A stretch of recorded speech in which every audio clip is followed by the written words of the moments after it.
ci mbedd mi billaahi boo ko yóbboo fan mu sant la ngandum dof la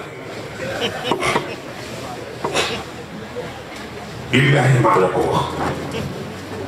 parce que nit ci forme bokkul ak niti ci jikko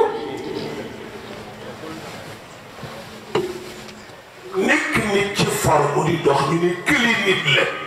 koo gis nit la waaye su wax jotee jëf jot nit a feeñ nit des fa ci nit fan la jëm nit a dafa am solo min bayni fardin wa dammin labanan xaalisan sayiqan lisharibin buun di na ma taj ñëpp di reyat Cheikh Lo dëkk buun ba ay wi jeex te takku ci xel rek a ko man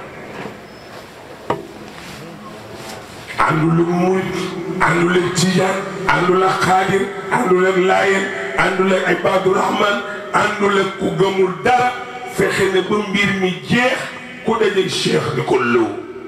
looluy niti niti baax na min bayni fardin wa dammin labanan xaalisa sayiqan lisharibin mooy niti am na ñoo xam ne lu problème yi rek duñ ca bokk mën nañ ca dox mën nañ ca defar mën nañ ca def lépp mais kenn du leen ci tuumaal ma tax yonent bi daan wax ne laysa minna man daa ila asabi képp kuy parparloo bokkoo ci xeetu Muhammad parce que parparloo day tas pénc far mooy defar pénc na murit bi gëm Serigne Bamba tijaan bi gëm Alhaji Malick laayeen bi jël maam Sidina Limaam xaadir bi jël maam Abdou Khadre Jilaani ku ne denc ko ci sa xol ñu daje ci pénc mi dund dëkkandoo gi ku ne dellu ci la nga gëmoon ayul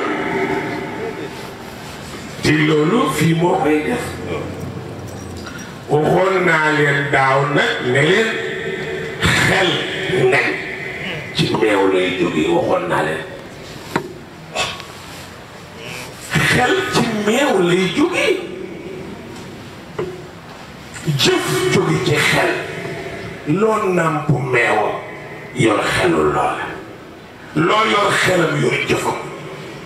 kenn du wax jikko jëf la nuy wax jëf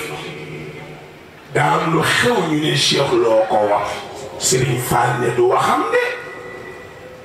mu am lu xew ñu ne Cheikh Lo ko def mu ne du jëfam de